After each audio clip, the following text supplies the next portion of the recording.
성경 말씀 보겠습니다. 신약성경 디도서 2장 11절로 14절 말씀.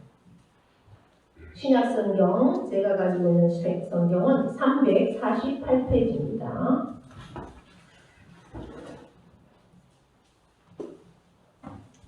모든 사람에게 구원을 주시는 하나님의 은혜가 나타나 우리를 양육하시되 경건하지 않은 것과 이 세상 정욕을 다 버리고 신중함과 의로움과 경건함으로 이 세상에 살고 복스러운 소망과 우리의 크신 하나님 구주 예수 그리스도의 영광이 나타나심을 기다리게 하셨으니 그가 우리를 대신하여 자신을 주심은 모든 불법에서 우리를 속량하시고 우리를 깨끗하게 하사 선한 일을 열심히 하는 자기 백성이 되게 하려 하심이라. 아멘.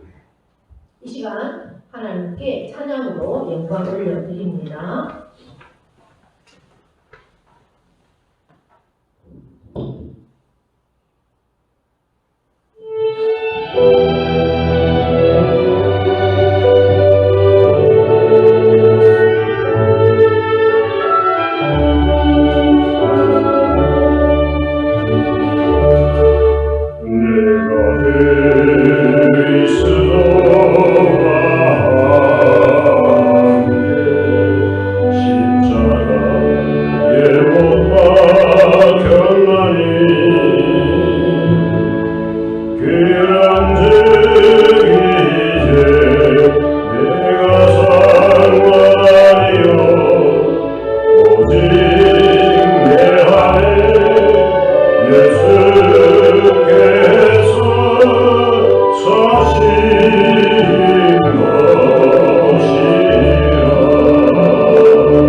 그 생각을 온전케 하여 주셔서 참으로 하나님 앞에 예배자로 설 수 있는 귀한 영혼들 다 되어지도록 은혜를 베풀어 주시옵소서. 육신의 질병 때문에 하나님 앞에 나오지 못한 사랑하는 영혼을 하나님 앞에 올려드립니다. 아버지 붙잡아 주시고 불쌍하게 주셔서 참으로 예수 그리스도가 나를 위해서 내 죄와 내 육신과 내 모든 것을 대신해서 십자가에 죽으심으로 우리는 영원히 살았고 육신도 다시 깨끗함을 입었다는 것을 믿게 하셔서 새롭게 건강함으로 아버지 앞에 설 수 있는 귀한 복된 영혼을 허락하여 주시기를 간절히 원합니다. 믿음에 믿음을 더하여 주시옵소서. 아버지 하나님, 이 지역을 하나님께서 사랑하셔서 이곳에 주님의 몸된 교회를 세우시고 저희들을 먼저 부르셔서 주님의 자녀 삼아주셔서 이제는 내가 받은 이 사랑과 내가 받은 이 은혜를 증거하는 삶으로 살 수 있도록 저희들을 인도하여 주셨습니다. 나의 사랑하는 가족부터 이 지역 내 친족까지 아버지 하나님 참으로 주의 사랑을 증거함으로 그 영혼들이 온전한 구원을 이뤄낼 수 있도록 저희들에게 다시 한번 디도서 말씀 디도서 많이 들어보셨나요? 네, 디도라는 사람에게 보낸 편지입니다. 많은 사도 바울이 보낸 여러 권의 편지가 있습니다. 특별히 이제 개인에게 보내는 편지는 그렇게 많지는 않습니다. 우리가 살펴본 디모데에게 보낸 편지, 그리고 디도에게 보낸 편지, 이런 것들이 아마 개인에게 보낸 편지가 될 것입니다. 근데 디모데와 디도는 어떤 사람이었는가? 목회자였습니다. 디모데는 우리가 말씀을 들었잖아요. 어디에서 목회를 했었습니까? 예, 에베소 교회. 바울이 개척한 에베소 교회에서 목회를 했었습니다. 그래서 디모데에게도 편지를 보낼 때 나의 사랑하는 아들 이렇게 보냈죠. 디도도 목회자입니다. 디도는 어디에서 목회를 했는가? 섬에서 목회를 했습니다. 섬. 네. 터키에서 가까운 섬 반모라는 섬이 있습니다. 반모는 유배지였어요. 그래서 사도 요한이 그곳에서 유배되어 있으면서 어느 주일에 하나님의 계시를 받아서 기록한 책이 요한계시록이에요. 그 좀 옆에 크레테라는 섬이 있어요. 그 섬에서 목회한 사람이 디도입니다.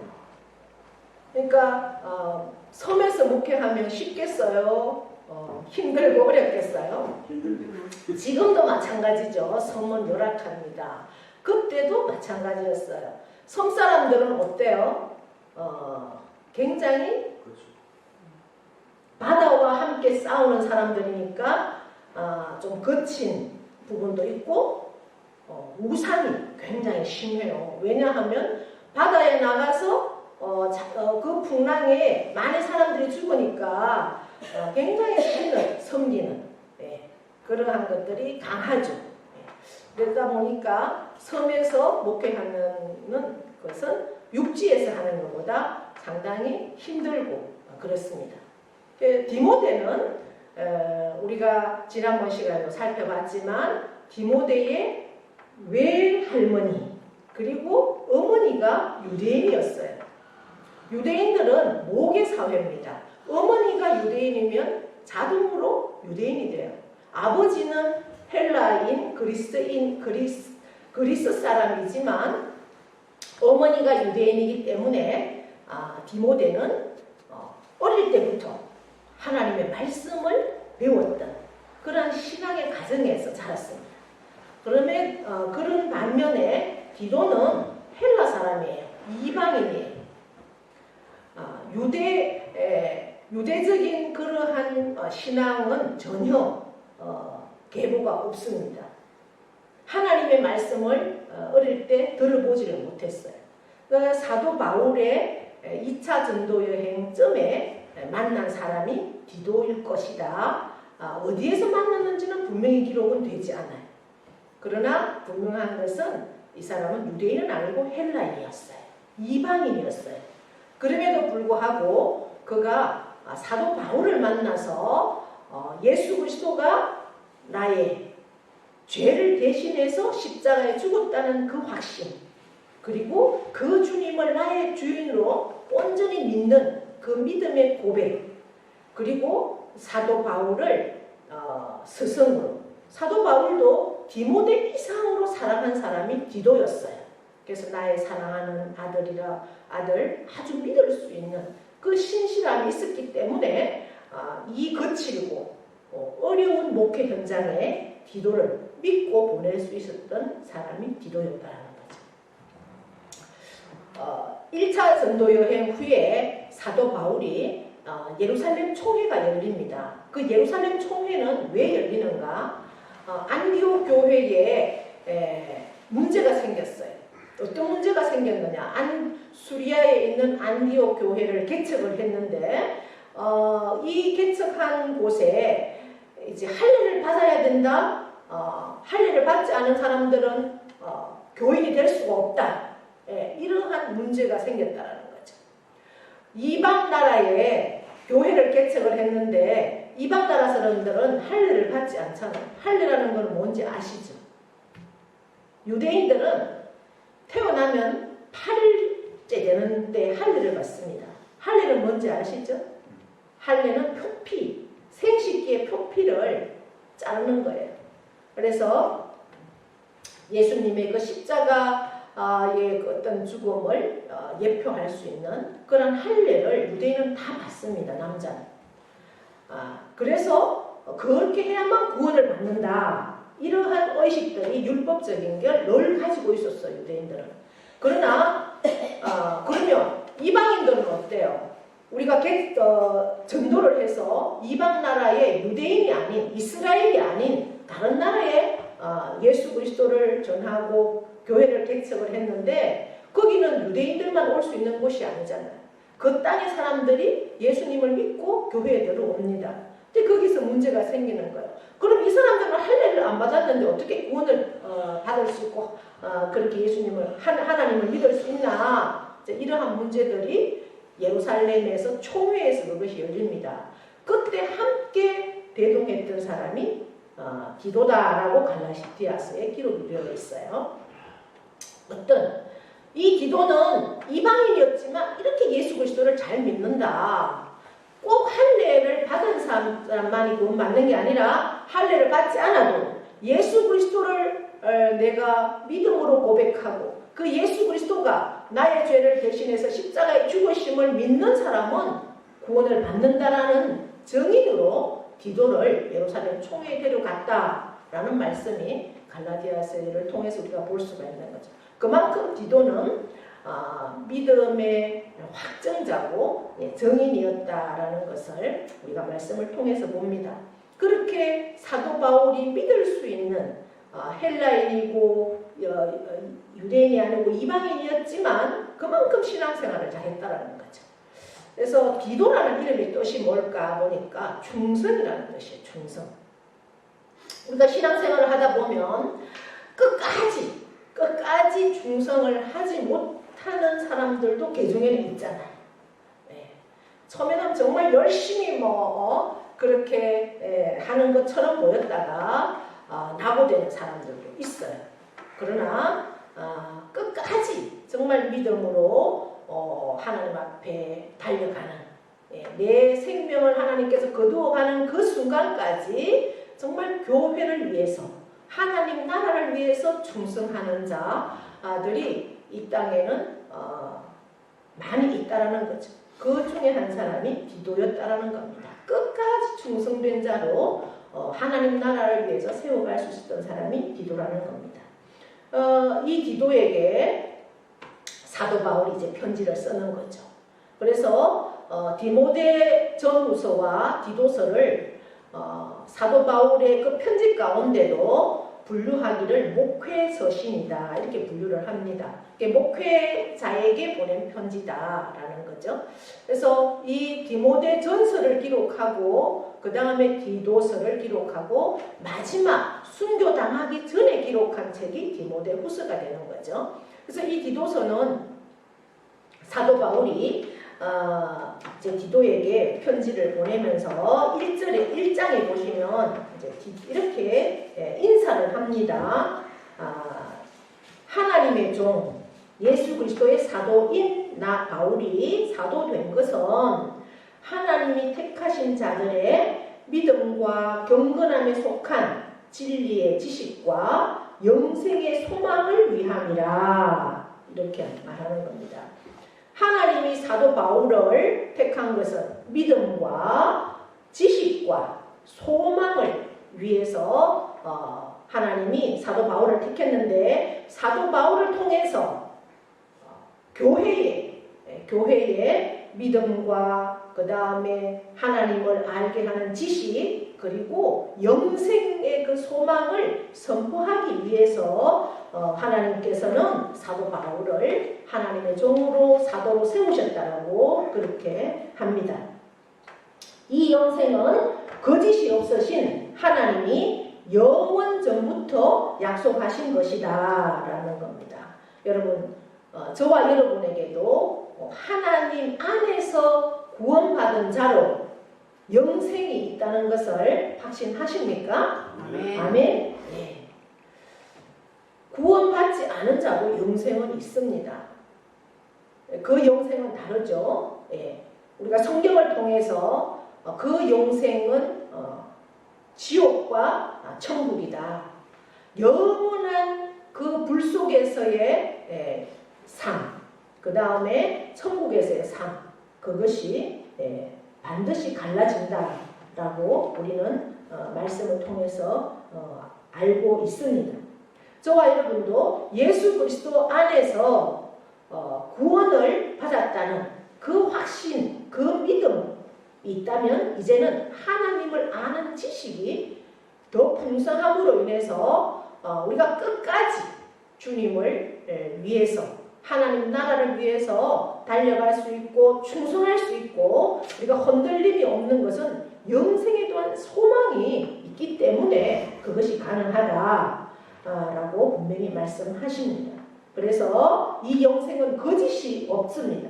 하나님이 영원전 세상이 만들어지기 전부터 이미 약속하신 것이다라는 것을 말씀하면서 그것을 내게 맡겼다. 사도 바울에게 맡겼다. 4절에 보시면 같은 믿음을 따라 나의 참 아들 된 디도에게도 편지한다. 그래서 어떤 믿음이에요? 예수 그리스도가 나를 위해서 십자가를 죽으심을 믿는 그 믿음. 그 믿음으로 나는 구원을 받았다는 그 믿음을 따라서 예수 그리스도 안에서 아들이 되었다는 거죠. 육신의 아들은 아닙니다. 그죠? 믿음 안에서 나의 아들. 그러니까 우리는 신앙 안에서 목회자와 교우들의 관계도 바로 이런 거죠. 영적인 자녀라는 겁니다. 목회자와 교우들은. 그래서 믿음 안에서 나의 참 아들이 된 디도에게 지금 내가 편지를 쓴다. 그렇게 하면서 이제 그레데에서 해야 할 기도의 사역들이 있는데 그 그레데가 섬이니까 여러 가지로 너가 목회하는데 어려울 텐데 목회하면서 뭘 해야 되느냐 일꾼을 세워라 라고 말을 하고 있습니다. 그런데 그 일꾼을 1장에 보니까 그 일꾼을 세우는데 일꾼의 가장 세울 때 봐야 할 덕목이 있다는 거죠. 교회 안에서의 믿음은 말할 것도 없지만 세상 속에서 그가 어떻게 살아가고 있는가 세상 속에서 정말 선한 영향력을 끼치고 선한 일을 하고 있는가 그렇게 그것을 봐야 된다 이렇게 말하고 있습니다. 그 말씀이 6절부터 이제 9절까지 쭉 기록을 하죠. 그렇게 이제 사람을 세워서 교회가 목회자는 계속 그 믿음과 하나님을 아는 그 진리의 말씀과 소망을 선포하지만 결국 그 교회를 세워나가는 것은 그 교회 일꾼들이 교회를 세워나가고 또 그 교회가 계속해서 일꾼들이 들어와야 되고 그것은 그 사람들이 그 교회의 구성원들이 믿음으로 세상 가운데서도 칭찬받는 사람으로 살 때 그 일이 가능하다는 것을 말씀하고 있습니다. 교회 안에서 내가 아무리 교인이다라고 그렇게 해도 세상에 나가서 손가락질 받으면 전혀 득이 되지 않고 교회가 세워질 수가 없다라는 거죠. 교회는 건물이 아닙니다. 교회는 구원받은 성도가 모임이 교회잖아요. 그러니까 여러분 한 사람 한 사람이 교회라는 겁니다. 교회가 세워가기 위해서는 내 모습이 세상 사람들한테 어떻게 비춰져야 되는가. 야, 저 사람의 삶의 모습이라면 정말 하나님은 살아계시구나. 그것을 보고 그들이 영향을 받고 교회로 인도되어서 올 수 있는 것까지 해야만이 교회가 해야 될 일이고 일꾼을 세우는 목적이 그거다. 그렇기 때문에 일꾼을 세워야 한다. 이제 그렇게 사도 바울은 디도에게 편지하고 있는 겁니다. 여러분 한 사람 한 사람이 저도 마찬가지고 우리가 신앙생활을 오랫동안 하고 이제 직분자의 모습으로 서 있을 때 정말 나를 통해서 하나님이 얼마나 영광을 받으시고 또한 세상 가운데 특별히 가장 가까이 있는 사람이 누구겠어요? 나의 가족이잖아요. 가족인 나의 남편이나 나의 아내나 나의 부모나 나의 자녀가 나를 통해서 얼마나 정말 하나님이 살아계심을 그들이 알고 있을까? 보여줄 수 있을까? 그것이 굉장히 중요하다라고 오늘 사도 바울은 우리에게 말씀하고 있습니다. 그러면서 2장에 넘어가서 보면은 늙은 남자에 대해서 말씀하고 있어요. 늙은 남자. 물론 교회 안에 있는 늙은 남자를 이야기하겠죠. 그리고 늙은 여자도 이야기하고 있어요. 우리가 이제 예배 시간 전에 유교적인 것, 기독교적인 그러한 것들을 잠시 얘기를 나눴었는데, 유교가 이 땅에 계속해서 내려왔다면 우리 여자들이 이렇게 예배도 드리고 제가 이렇게 단에 서서 말씀을 전하는 건 상상도 할 수 없죠. 기독교가 들어왔기 때문에 그래도 우리가 여성들이 이제 권리, 인권이 그나마 세워져서 학교도 갈 수 있고, 또 어떤 자리에서 위치에서 일도 할 수 있고. 그런데 그 늙은 남자 꼭 나이가 든 그런 것보다는 신앙에서 연수가 있고 연수가 있으려고 그러면 당연히 나이가 들었겠죠. 그러한 사람들은 어떻게 해야 되나? 절제하고 경건하고 신중하고 믿음과 사랑과 인내함에 온전하게 해야 한다. 이렇게 말씀합니다. 늙은 여자는 행실이 거룩하고 모함하지 말고 많은 술에 종이 되지 말고 선한 것을 가르치는 자들이 되라. 그러면서 젊은 여자들을 교훈하고 남편과 자녀를 사랑하고 신중하고 순전하고 집안일을 하고 선하고 남편에게 복종하고 하나님의 말씀이 비방을 받지 않게 해라. 이렇게 말씀하고 있습니다. 저 2000년 전 어느 성민가의 그곳의 교회에 전하는 말씀이나 지금 2000년이 지난 이 시대에 저와 여러분에게 하는 말씀이나 똑같지 않습니까? 하나님 나라는 하나님 말씀은 이 성경 말씀은 세상은 없어져도 1.1핵도 변하지 않는다라고 우리에게 말씀하고 있습니다. 우리가 하나님 안에서 구원을 받은 우리는 우리의 삶의 목적이 하나님의 영광을 위한 삶이 되어야 한다라고 말씀합니다. 그럼 하나님의 영광을 위한 삶은 어떤 것인가? 우리 모두는 태어날 때부터 존재 가치를 가지고 태어납니다. 다 그 사명은 다르지만 가치를 가지고 태어나는데 그 가치를 가지고 내게 준 그 가치를 어떤 목적으로 사는가, 그 목적대로 사는 것이 중요하다는 거죠. 예를 들자면 차를 한 대 삽니다. 물론 차의 가격도 다양하지만 한 3천만 원짜리 차를 샀다고 생각합시다. 그러면 그 차는 3천만 원짜리의 가치를 가지고 그 차가 존재하는 겁니다. 그런데 그 차를 사가지고 와서 타지 않고 그대로 둔다고 합시다. 그러면 그 차는 존재 가치는 있지만 3천만 원짜리의 가치는 있지만 그 목적은 달성하지 못하는 거죠. 그 차는 그만큼 거기에 가치에 맞게 운전을 하고 쓰여져야지 그 목적에 달성하는 겁니다. 저와 여러분도 마찬가지입니다. 우리의 존재 가치를 가지고 이 땅에 우리가 태어나고 예수 그리스도를 내가 구원주로 모시고 그렇게 사는 하나님의 자녀라면 하나님의 자녀에 합당한 목적대로 우리가 살아야만이 하나님의 영광을 선포하는 삶이 된다는 겁니다. 우리는 그것을 잊어는 안 됩니다. 우리의 삶의 한순간순간마다 나의 목적은 하나님의 영광을 드러내는 삶이다라는 것을 생각하시면서 살면 우리가 어떻게 살아야 할 것인가 그 지표가 세워진다는 거죠. 하나님은 우리를 통해서 영광을 받으시고 우리의 그 삶의 그 영광, 그 목적대로 우리가 살면 하나님은 우리의 모든 것을 끝까지 책임져 주신다라고 분명히 말씀하고 있습니다. 하나님은 우리에게 덕을 보기 위해서 우리를 사용하시는 분이 아닙니다. 하나님은 하나님 스스로도 모든 것을 하실 수 있습니다.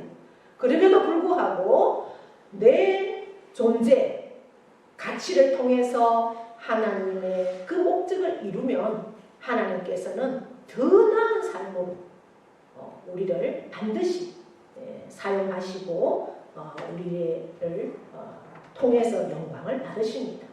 그것이 디도에게 말씀하는 끝까지 뭐라고요? 끝까지 디도의 이름, 끝까지 충성, 끝까지 충성. 그러면 하나님은 약속하십니다. 자손 만대까지 내가 복을 주리라. 하나님의 교회를 위해서 그렇게 살아갈 때 하나님께서는 자손 만대의 복을 누릴 수 있도록 우리에게 은혜를 더하여 주신다라고 말씀합니다. 그래서 이 디도서 2장에 우리의 삶이 어떻게 살아야 되는가에 대해서 쭉 기록하면서 왜 우리는 그렇게 살 수밖에 없느냐, 오늘 우리가 읽은 말씀 11절부터입니다. 모든 사람에게 구원을 주시는 하나님의 은혜 때문이라는 겁니다. 우리는 하나님의 은혜로 구원을 받았지 내게 무슨 능력이 있어서 구원을 받는 것이 아닙니다. 구원은 하나님의 은혜입니다. 하나님의 선물입니다.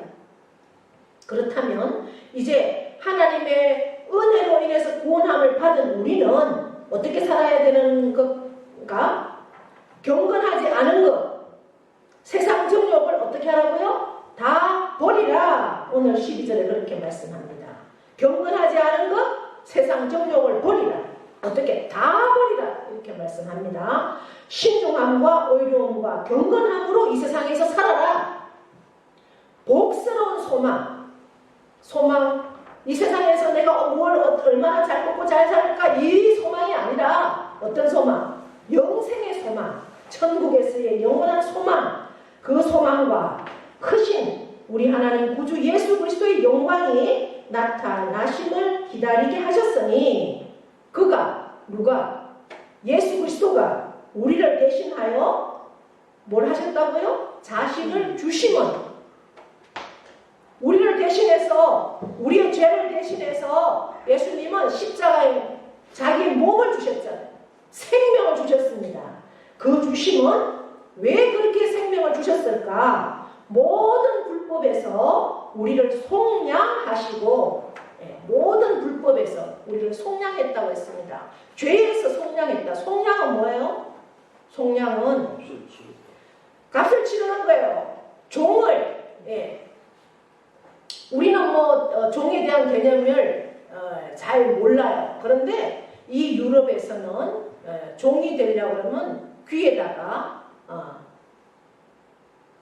귀를 뚫고서 딱 고리를 채우는 거예요. 그러니까 주인이 아니면 이 종은 영원히 그 주인의 소속이 되는 거죠. 그러나 주인이 다른 사람이 이 종을 내가 사가가겠어. 그럼 사가가서 당신은 자유야 하고 풀어주면 그것이 속량이 되는 거예요. 값을 치르지 않으면 절대 속량할 수가 없어요. 우리는 우리의 죄를 예수님이 무엇으로 속량해 주셨다고요? 생명으로. 예수님의 생명으로. 누가 나를 위해서 생명을 내어줄 사람이 있겠습니까? 이 세상에. 예수님은 나의 죄를 위해서 생명을 주셨어요. 그 예수님의 생명으로 우리는 죄에서 벗어날 수 있다는 거죠. 그 속량으로 우리를 깨끗하게 어디에서? 죄에서. 이제는 무엇을 하게 하려고? 선한 일을 열심히 하는 자기 백성이 되게 하려고 예수님이 생명을 주셨다는 거예요. 선한 일. 예수 그리스도의 복음을 위한 그 일을 우리에게 어떻게 하려고? 열심히 하게 하려고 그것을 주셨다는 거죠. 그것이 우리에게 존재 목적이라는 것. 그 일을 위해서 우리가 한 주간도 열심히 달려가십시다. 디도에게 주신 말씀이 아니라 바로 저와 여러분에게 주신 하나님의 말씀임을 우리가 믿고 그렇게 받으시고 한 주간도 이 말씀을 붙들고 정말 예수 그리스도께서 내게 있는 모든 죄를 없애기 위해서 생명을 주신 주님, 그 생명의 값으로 나는 구원을 얻었고 자유자가 되었습니다. 죄에서. 왜 그렇게 하려고? 선한 일을 열심히 하게 하려고. 어떤 선한 일?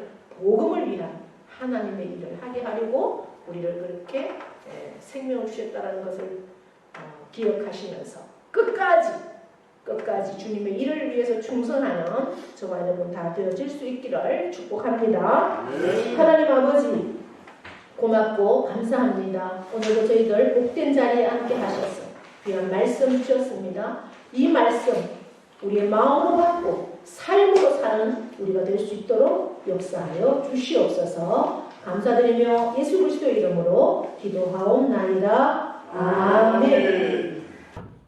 이제는 우리 주 예수 그리스도의 은혜와 하나님 아버지의 크고도 영원하신 사랑하심과 성령님의 교통, 위로하심의 역사가 오늘 우리에게 주신 참으로 하나님의 그 귀한 말씀, 우리를 대신하여서 우리의 죄를 대신해서 생명을 주신 그 예수 그리스도의 생명을 우리가 얻었으므로 이제는 우리가 죄인이 아니라 구원받은, 용서받은 의인이고 악한 자가 아니라 선한 자로 우리를 세워주셨사오니 이제는 그 선한 일에 복음을 위해 하나님 나라를 위해서 열심을 내는 하나님의 자녀의 삶을 살기를 결단하는 사랑하는 모든 심령 위에와 그 가정과 자녀와 일터와 농토 위에 영원토록 함께 하시기를 축원하옵나이다.